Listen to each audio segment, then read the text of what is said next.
What's going on, everybody? Welcome back to another episode of Facts and Stats. This is now episode 89. You have here your host, Errol or Errol Jr., also known as Mr. Facts and Stats. And today, I have three guests with me. We're here to talk about the Spence versus Crawford fight, the big, highly anticipated showdown. Also, Fulton versus Inoue, which took place on Tuesday morning. And then just talk about boxing in general. My first guest that I have with me is Swag. I'm allowing you to introduce yourself. We're gonna go ahead and continue going down. Good man, not much to say. Swag, boxer fan, and that's about it. All right, Mike. What's going on? Shoot, what's good with everybody? It's Professor of the Sweet Science, Michael Fox, professional fighter, former world title challenger, uh, boxing commentator, boxing coach, a little bit of boxing everything. Okay, love to hear that, bro. I'm glad that you came on today. Last but not least, AJ. What's going on? What's up with y'all, man? AJ. I just love watching boxing, man. My dad got me into it when I was younger, and hey, I just keep watching it. It's addictive. I love to hear that. I'm trying to get where you at, man. I'm trying to get where y'all at. Most importantly, Mhm. obviously, I be super tapped into the NBA and NFL, and boxing is a great sport. I always watch all the big fights. I knew Mike for probably about 10 years, probably longer than that. And he always been a Yeah. boxer. So just recently though, we're gonna get to a fight. I'll start with you, Mike, to get your initial thoughts on it. I know you had a story going on where Foreign and Owe. That fight finished in round 8, where he won by knockout. What was your thoughts on that fight overall in general, and what you took away from it? I mean, my thoughts on the fight. I mean, you gotta give Inoue his credit. Like, Fulton, we know him. I know him as Scooter. That like pros know him as cool boy stuff, whatever. But I've known him since the amateur. We know him as Scooter. So Scooter's a bad man in himself, and Inoue did what he was supposed to do. You know, I think Fulton still being a unified world champion, I don't think it's a knock on him to have lost to Inoue. Because both of those guys were undefeated. He went overseas as the champion. He didn't have to. As a champion, you don't got to travel. He could have made him come over there. He said, "Nah, I'm gonna go over there." So like, much respect to him. Like I say, me and Scooter go back because when we were kids, I left left one of my shoes. Actually, I dropped it outside the house. I dropped one of the shoes outside the house. One of my boxing shoes. He actually loaned me a pair of boxing shoes. When I drove up to Philly. What I'm saying, we both fought on a car together. So me and him, Okay. we go back a little bit. Okay. Were you surprised by the outcome of that fight? Did you have him winning that fight going into that fight, or what? No, I was definitely picking him to win. I know what he can do with his movement. He's a great boxer. I knew he just was a better man that night. I for one certainly picked Foden. I never really go against the home team. If I know you, I have a relationship with you. No, I'm going to root for you. I knew it was going to be a tough fight. I knew it isn't very impressive because not only is he knocking guys out, he's boxing well. His footwork is good. He works behind his jab. The jab to the body, was impressive. I mean, like they made a comparison to Manny Pacquiao because he's like climbing up weight classes, but I think his skill set is better than Manny Pacquiao. Manny Pacquiao kind of just blitz people with his athleticism. I feel like Inoue actually comes at you with athleticism and some skill Okay. and more skill. Not to say Pacquiao is bad, but a little more tactics. Okay, love to hear that, bro. Swag, what was your? And then we gonna ask y'all all y'all at the same time. But Swag, what was your thoughts on that fight and who you had going into that fight winning? Going into that fight, I had Fulton 100%. I'm at the start. He was going to set everything up with his jab, get in there and just outclass him, but that wasn't the case. In the way, looked amazing. The way he was setting up his shots, jab to the body, amazing work. I couldn't believe what I was seeing. Like I just couldn't believe it, and it hurt me to see Fulton on the ground like that. Just being a fan of him at 122, it hurt. So, for the most part, in a way, did what he's supposed to do. Okay, AJ, what about you, Brody? Um, I'm with everybody else, man. I had money on FanDuel on Fulton. Uh, so seeing him like that, it was crazy. Like I knew Inoue was like going to be a good challenge, but Fulton to me was the like going into the fight was the better all around boxer. And I guess it's different from when you when you see it, and then when you in the ring with it, and you like, oh, this dude really got some power. Like, I guess Fulton, I don't want to say Fulton underestimated his power, but you can tell, like, Fulton wasn't letting his hands go like how he usually do. Like, I never seen Fulton hold his hands as much, and Fulton was like trying to fight inside with Inoue, which I feel like wasn't really like a good game plan for him. But all credit to Inoue. They call him the monster for a reason. Like, hey man, that guy's he's great. I'm seeing a lot on social media, particularly after that fight, to where, and obviously I'm gonna have y'all give me a list for your top 10 best pound for pound boxers in order later on in the show. But I'm seeing a lot on social media now where guys are saying he's number one as far as pound for pound in the world. Thoughts on that? Yeah, I saw. Like, let me say this about pound rankings. My bad. I really don't get into it too much because they're all kind of based on opinion. You know, if you really look at the pound for pound list, none of those guys can ever fight each other. You'll never see Jamel. You're never going to see Jamel Charlo fight Tyson Fury. You're never going to see Tyson Fury fight Inoue. So to say who's actually better, you know, boxing is a sport where if I say I'm better and you disagree, we can see about it. But with the pound for pound rankings and everything, I mean, don't get me wrong, all these guys very skilled. He belongs on that. He belongs on that list. A lot of guys probably belong in that top 10. But to say who's actually better than who is just based off of, like, you know, the eye test. Basically, you know, he's fighting his crop of guys. He's doing this to him. This other guy, this other weight class. Who's to say that weight class isn't more competitive than the other fighters' weight class? So I mean, I never really get too much into it. So I can tell you now, I'm probably not gonna be able to make a top 10 for you, like right off the top of my head. Okay. I like how you explained it though. Hopefully, you give us a little something when it comes to that though. But I like how you explained. I can at least probably get you like 5. I got at least like 5 for you. What you think about that, Swag? Where a lot of people saying that he's number one right now. I think as of right now, he is number one. Just for right now, I think, depending on the outcome of Spence and Crawford, I think if Crawford wins, he's number one for sure. But if Spence wins, I think they're going to put him at number 2. I would personally have my number 1, but I think the general public will have my number 2. Just because, in a way, he's a 4-division champion, 2-time unified, and undisputed at 118. So I see them putting him number 1 regardless if Spence wins. So, but I do have the top 10 list, though. I know if you can go to AJ first, you can go back to that. All right, what's up, AJ? How you feel about him being number 1 right now? Yeah, I like what both Myke and Swag said. It's definitely like what Myke said is tears. Like, I have a pound for pound list, but I get if Myke does it in tiers, like tiers for heavyweight, tiers for middleweight, tiers for the lightweight division, and all that. And Swag, I hope if Errol does win, he's one on that list. But if Inoue is on people's number 1, then how can you be mad at it? The guy has constantly kept moving up and taking these challenges, and we don't really see that no more in boxing. The last person we saw doing it like that was Manny. I mean, Jamel moving up now to fight Canelo. But you know, it's impressive, man. Like, I know he's not an American boxer, so people might sleep on it, but hey, man, you got to get a guy his credit. He moving up, and he beating the best guys. Okay. Well said. Before I get y'all a list, I want to close the show out with that. But let me just give y'all a quick little rundown or a quick little story. So, like 6 or 7 years ago, I went to a hotel party, and Loma was on the ESPN. He was on the ESPN, and I can't remember who he was fighting, but he beat the hell out of them. And I'm like, okay, I'm gonna rock with this guy. Loma's my guy. Now, when it comes to this fight, this Saturday, this main event, I seen Bud fight first before I seen Spence fight. So I always like to go off who I see fight first. And if I see you fight first, I'm going to rock with you. And credit, I think both of them are sort of kind of equivalent when it comes to being the best boxer in their class. Skill-wise, they're probably not equivalent. There's different things that one do better than the other, which I'm going to get more information on from you guys.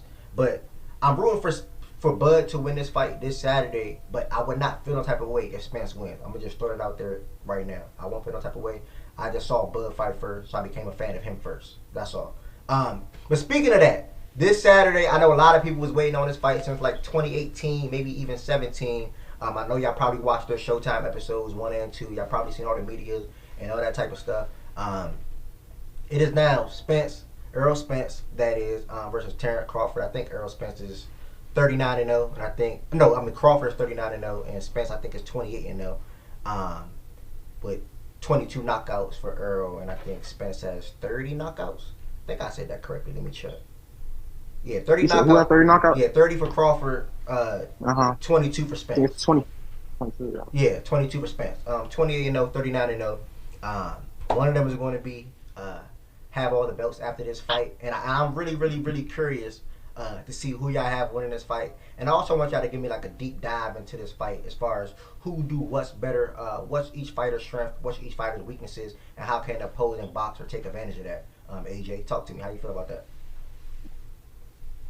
You muted, bro. This fight is 50-50. I wouldn't be mad at whoever someone picks. I got money on Spence.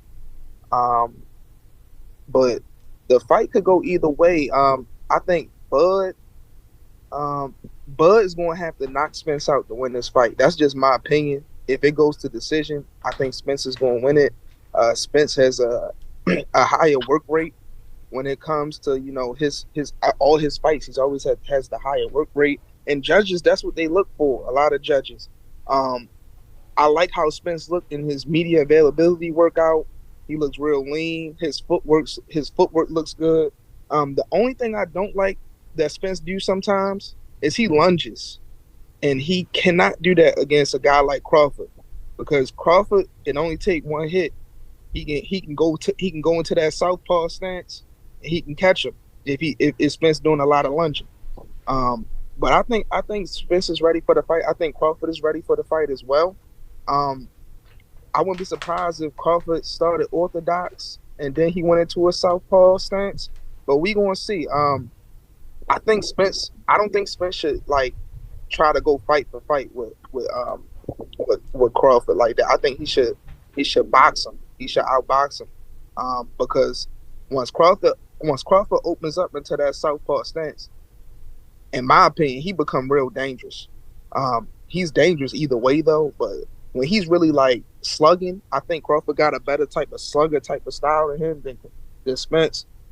That's when he just surprises people with those 1 or 2 hits, and they come so fast. And Crawford done stopped even though we do say Crawford don't have the best resume, Crawford done stopped everybody he done fought in the welterweight division.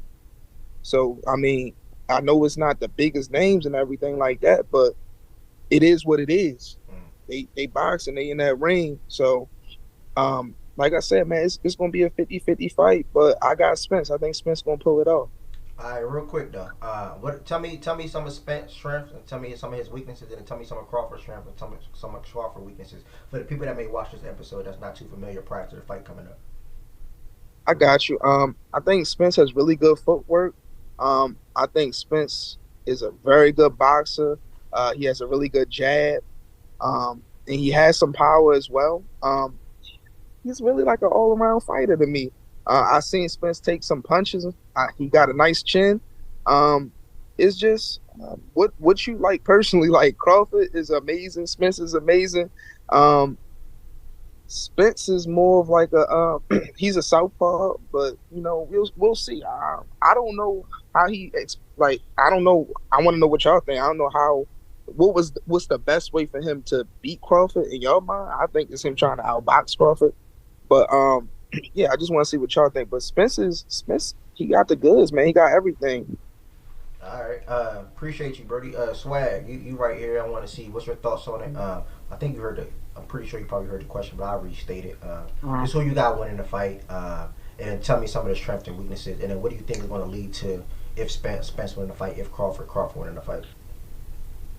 First, I want to start by saying I think this is like the best fight the last 40 years since we had like Martha Hagler and Hearns or something like that in the 1980s, So, if I were to pick anybody in this fight, I would pick Spence just because I see more ways for Spence to win than I see Crawford can win. But it is a 50-50 fight.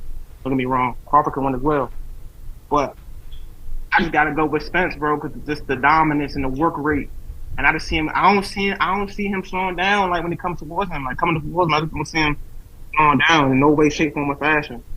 But at the same time, Crawford can catch you, especially like when they going toe to toe. Crawford can catch him in the next in the exchange and can clip Spence as well. I just don't know. I just don't know about this fight. But if I were to give the edge to any fight, I'll give it to Spence just because I can see more ways of him winning than I can see Crawford winning. And I also think Spence will win by decision, split or majority decision. Okay. When you say the many ways that he can win, what ways are you referring to? I can see Spence stopping him, and I can see Spence taking it to the car to beat him. Okay. But I can only see Crawford stopping him. I can't see Crawford beating him on the car. Me personally. Okay. All right. Talk to me, Mike. How you feel about it? I originally the thing I've been back and forth about it since it got announced. Actually, since years, like for years that they've been talking, the fight been brewing. But originally I was going with Errol. He's bigger. He's the naturally bigger guy. But as I started watching like both of their skill sets, like I think the adjustments, the person that can make the adjustments would be Terence. He's doing. I think he does his best work when he can counter punch. You know what I mean? And he'll step back counter like I said. Errol will lunge sometimes, and you can't lunge against a counter punch. You can't lunge against a counter puncher, and you definitely can't lunge against a counter puncher that can knock people out. You know what I mean? The thing about Errol is, he does. It's like a few like main things he does, but he does it really well, really efficiently. If y'all watch any tape before this fight leads up, you'll see that like Errol has a good jab, but what he does is he'll double jab, right? Anytime he double jab, he's throwing the left hand right behind it. Throw a double jab left hand. He hit both sides to the body, and he likes to try to make you roll under his hook. So he can hit you with his right heel, make you roll under his right hook, so he can hit you with his left hook. That's his main like counter punch and things like that. Where Terence has a pretty good jab. He has a good feet under him. And like I said, he's good. His timing is really good. Like he'll like the way he caught Kell Brook, the way he caught Benavidez, the way he caught Ndongo back at 140. I mean, his resume is light at welterweight, but those guys that he fought at welterweight, he did what he was supposed to do with him. He put him away. And because of the counter punching ability, I'm leaning towards Terence Crawford just because like I said, timing can beat a lot of things. You timed well. That's not to say that Errol's no dummy, but Errol likes to he really likes to lead the dance. You don't really see him counterpunch that much. He's double even if you watch his you watching his pad work, he's jabbing his way in, throwing combinations, blocking, catching, but he wasn't really returning anything behind it. He's looking to get kind of in your chest and then just start breaking you down. He's a breakdown puncher. Like he hits hard. I've talked to people that spar Lamont Peterson, Adrian Bronner. I say he's strong as a bull, and he said that's all I'm saying. That's what Errol's gonna find out. Like this nigga's strong as an ox. So I mean, I still lean towards Crawford, but I think it would have to be by knockout. It's a PBC pay-per-view. I don't see them letting their golden goose kind of lose to basically an outsider. You know what I mean? Okay. So you saying if Crawford wins, it's going to be via knockout? That's what you're saying? I think it had to be a knockout. Anything close or anything that go by decision, they'll try to justify a Errol Spence victory. Okay. How y'all feel about what Mike was saying? How y'all feel about what each other said actually at that? Yeah. I mean, that's just, but yeah, that's the business side of it too. Like, right. I think they're gonna, if you look at if you're a promoter, you look at both these fighters. You look at who sells more, who's easier to sell. It's gonna be Errol. Bud's previous promoter said he only sells out in Nebraska. He's from Omaha, Nebraska. He only sells out there. He doesn't want to do the promotions and things like that. But even if you look at the All Access, you can see that it was mainly catered to Errol. I watched both of them. They were mainly catered to Errol. They showed glimpses of Terence. Like they're treating Terence like he's the other guy. He's not the other half of this fight. He's just I did get those the vibes. next guy Earl gonna fight. Yeah, like he's just the next guy Earl's gonna fight. No, I definitely got those vibes when I watched that. You can definitely tell that Earl was featured more so per se, and it definitely made the average person that's just watching like lean towards him. And I know a lot of people that watched him said, "Yeah, I watched these. I'm rocking with Earl. Like I'm with Earl with this fight." But as far as what each other said, though, how y'all feel about what each other said about the thoughts on the fight and things like that? Swag, AJ, Mike. Oh no, but I mean, I'm go ahead, my bad. I agree with both sides of it. I see how Crawford can win as well. I see how Spence can win. I agree with both sides. Yeah, like this is the thing. I'm gonna tell y'all just real quick. I'm sorry. Let me just tell y'all like I be in the boxing gyms. As a professional fighter myself, I can tell you that every gym is like split down the middle with this thing. Like I've been going to Headbangers Gym to spar recently in DC. It's like it's always these same two guys yelling across the entire gym like, "Yo, I'm telling you, Earl gonna do this. Nah, he too strong." And then other, "Nah, bud, this is like I've been I was the past like 2-3 weeks same argument. You know what I mean? The gym, I can go to different boxing gyms, just split down the middle. So nobody, whoever you choose, you're not wrong, and you're not even after the fight's done. You won't have. It wouldn't have been a dumb decision. Okay, AJ, you got anything to say before I ask out a random question real quick? Yeah, I agree with what Mike and Swag said. I feel like everybody said different things, but we all kind of getting around to the same point, like how we feel about the fight. It's just gonna be a fun fight. For the boxing fans, the people that love boxing, the chess match, yeah, it's gonna be great. My last statement is I don't see like them coming out just trying to kill each other. Like I think it's gonna be a legit chess match those first 4 rounds, and then we'll see some action starting around like the end of round 4, beginning of round 5. All right, again, thank y'all for coming on. And we're not ending yet, we're just coming on. Just random appreciation for coming on and talking about this with me. One more question before we get up out of here within the next 5 to 10 minutes. Before we get to that though, I know I think it got extended to either the 27th, one of these days coming up. As far as Devin Haney and what he's going to do, Mike, I'm gonna circle back to you. How did you feel about his last fight against Loma? And be as brief as possible. And then what do you think he should do as far as staying where he's at, potentially fighting Shakur or moving up and fighting? I think it's Regis or whoever it is. I can't remember. Regis. Yeah. Yeah. So let me say this. It was a close fight. I actually thought Loma might have swung it, but like the closest round, the closest you can have the fight is 7-5. You know what I mean? So to anybody calling it a robbery, it's not a robbery. It was a close fight, and it was a good fight. You wouldn't want you wouldn't want Errol, Spence, and Bud to be a complete washing by either fight. We all want a good ass fight, and we just want whoever we picking to win. Now, as far as him potentially fighting Regis instead of Shakur, I mean, the thing is, I know about weight cuts and cutting weight. Errol, you've seen me, but I told you I can't eat that right now. You know what I mean?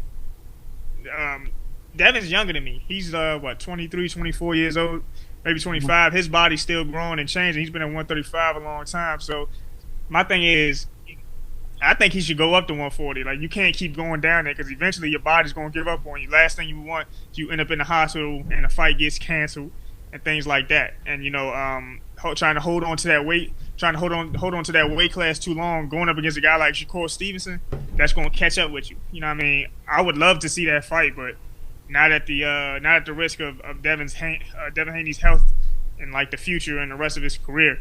You know what I mean? The fight with Regis Prograis, I think it's a better fight for him stylistically, anyways. But it's another world championship level fight. Like, I don't think going up to fight Regis at 140 means you duck Shakur Stevenson at 135. Especially now, like even when he fought Loma, they said he had to get on the scale 2 times to make the weight. Yeah, so I mean, you're about out of that division, bro. You too big for the you too big for the division physically. Okay. Anybody got anything else before we close it out with the pound for pound list on what he just said or what my question was? I agree with him as well. But I had Devin winning 7-5. It was a lot of swing rounds, but I feel as though the swing rounds should go to the champion because, you know what I'm saying, he brought the belts to the table. You know what I'm saying? But, for the most part, I think Devin should go 140, take over that division if he can. I think his only trouble in that division would be either Tio or Jabril Matisse, if I'm saying his name correctly. I think he'll beat Prograis. I think he'll beat Prograis unanimously. And him fighting Shakur at 135 don't make sense. It's like he killing him so trying to make the weight. You should fight him at your strongest because you fighting Shakur at 135, it ain't gonna be good for you. Yeah. Like especially with this weight cut. Everybody want that fight kind of selfish, honestly, to me. Because if it was the other way around, it wouldn't be the same way. It wouldn't be the Shakur ducking, none of that. And Shakur just missed weight at 130, right? So why is it a problem for Devin to move up to 140 when he can't make the 135 weight when he's going to fail 3 times and couldn't even make the weight? You know what I'm saying? So I feel it's kind of selfish for people to even say Devin should stay at 135 to fight Shakur right now, in my opinion. Yeah, he can't make the weight. I'm not fighting Shakur Stevenson at 135 if I'm struggling. If I feel weight drain, that's crazy. I agree with what everybody's saying. Regis Devin to make quick work of Regis. I like Regis and all that, but Devin just on another level. I want to see Devin fight Tio. That's just me. I think these styles would clash. Like it would just be a legit war. But yeah, I'm excited Devin going up, man. He done did everything he had to do at 135. I do want to see him fight my boy Tank, but if Tank want that fight, Tank move up to 140 and get some smoke. It's that simple. I think they all going to eventually end up making that fight. And I think Shakur eventually might end up still fighting Haney. Like we all know the business side of boxing. Like it take time to build up these fights, and people want their money. That's why it took so long for Crawford and Spence. So Devin gonna have to. And I know Swag, that's your guy, but he gonna have to go ahead. He gonna have to get his hands dirty eventually with Shakur and Tank eventually. Nah, for sure. They're on a collision course. I think they can be at 140, maybe 147 later on. I don't know if they'll go that far out to 147. Yeah, let me say one thing too about what was just said about, you know, this is a business. It takes long to make fights. Now, in this day and age, there's more money to be made. Definitely, it does take long to make these big fights. But people tend to forget that Sugar Ray Leonard retired before the fight with Marvin Hagler. So how long do you think that it took to make that fight? Like people tend to forget that. You know, a lot of boxing is decided. If you look on Twitter, a lot of boxers decide on if they like people personally. It's some fighters I don't like personally, but I would never say them Bammers can't fight. You feel what I'm saying? So, the boxing so-called fans gotta be more patient about this stuff. Yeah, well said. Well, we almost running out of time, so we're gonna close it right here. If you made it this far in the episode, thank you. It's episode 89. Don't forget to like, comment, and subscribe on YouTube. Swag, I know you got your list hot and ready. What's your top 10 pound for pound boxers in order, bro? I'm gonna start from the bottom. I got a 10A and 10B. I got Gervonta Davis and Teofimo Lopez at 10. At 9, I got Arthur Beterbiev. At 8, I got Bivol. At 7, I got Devin Haney. At 6, I got Canelo. At 5, I got Jamel Charlo. At 4, I got Usyk. At 3, I got Errol Spence. At 2, I got Terence Crawford. And at 1, I got Monster Inoue. Okay. Much appreciated, bro. AJ, I don't know if you got a list. You got a list, AJ? I don't even have a list. If you don't got a list, that's totally fine. It is what it is. Mike, I know you said you can give me probably 5. What you got for me in that aspect, Mike? I gotta so you gotta put I gotta put Devin there. People don't like him, but he don't get a lot of knockouts, but he became undisputed without that. So I put him on the pound for pound list. That means he got skills. I'll put Inoue up there. He's marching through some divisions. Jamel Charlo, undisputed, good power, actual good boxing skills. Usyk, gotta put him up there. He undisputed at cruiserweight, went up to heavyweight. You know, he's still doing his thing. Beat Anthony Joshua twice. And just one more really quick. I said Inoue already, right? Yeah. I'll put Earl. It gotta be Errol or Terence. They decide that this Saturday. Okay. I appreciate that, bro. AJ, if you had to give me some names, what you got for me? It can be 5, it can be 3, it can be whatever. I'm not mad at nobody list. All great fighters. I still think Canelo one of those guys. I know people say he took a little dip. But I think Canelo still, you gotta put him at least top 5 in your pound for pound. That's just my opinion. Jamel Charlo, he's amazing, man. The fact that he even fighting Canelo is crazy to me, going up to weight division. I wouldn't be mad at Haney. Inoue, of course. Usyk, he's a monster. Tyson Fury need to go ahead and make that fight, man. Tyson, I'm not saying you ducking, but Usyk waiting for you. But yeah, man. Of course, Tank Davis. I know Tank Davis. He ain't fought. Some people feel like he ain't fought the people that they wanted him to see fight, but I think it's coming. So I really like Tank, man. Hometown guy. But those just a few guys to me. Okay. I love everybody. Better Biev, Bibble, all those guys, Swag and Mike name. If they not on your list, then you ain't really watching boxing like that. Look, for you 3 fellas, thank y'all for the last hour for coming on Facts and Stats. Much appreciated, and hopefully y'all have a good rest of y'all day and stay safe. All right, man. Appreciate you, brother.